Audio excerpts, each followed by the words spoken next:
So I got a Corvette, and you're looking at the engine of it. So, previous video, I did a little comment about the passenger side spark plugs. I changed the spark plugs in the car yesterday, and I wanted to give you guys a little bit of an update as far as, what to expect, just kind of going into it. I knew that 6 and 8, or I knew cylinder 8 was going to be a pain in the butt just because of the location and the condenser and everything being right there.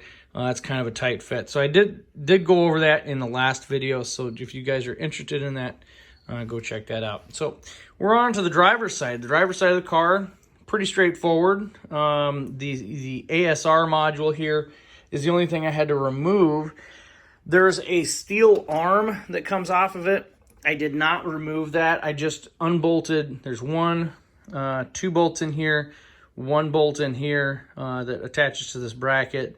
You're going to want to unplug this cord here that goes to the ASR unit, and then the whole assembly can just come up and lay over here. After that, you will have a situation where there's 2 wire harness brackets. You've got right there, I'm looking at right there in the middle of the screen there. You've got 2 10mm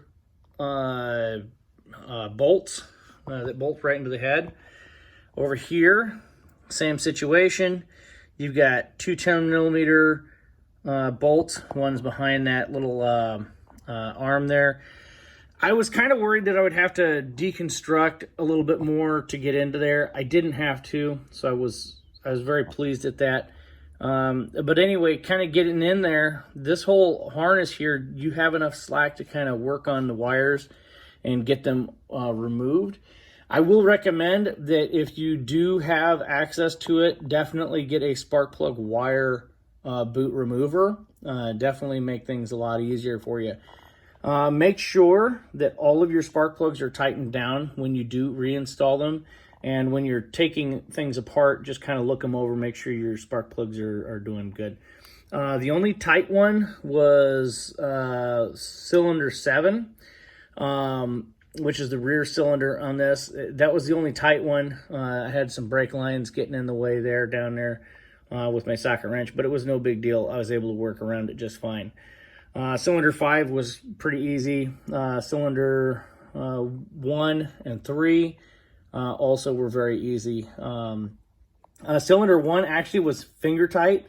This was a project that I was wanting to do over the winter, and because I got busy and everything, and things just kind of got away from me, I never did end up doing it over the winter, and I thought I did it over the winter, and I was just trying to, check on my work, and well, it's a good thing I did, because I realized, oh hey, the spark plugs I bought are on the shelf and never were installed in the car.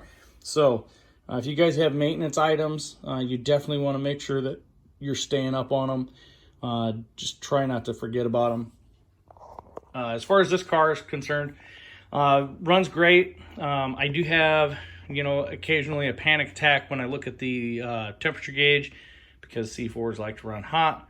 I don't know why they did that, but it is what it is. Anyway, guys, questions or comments, feel free to leave them in the comment section below. If you have a tip or trick to how you've done this in the past, definitely, by all means, hit me up on that. Anyway, pretty much you're going to be best friends with your 10mm wrench, or your socket wrench here, for all of this stuff here. The fender bolts that you're going to need to remove. You can remove this if you want. This panel here, you can remove that if you want, but it's not really necessary.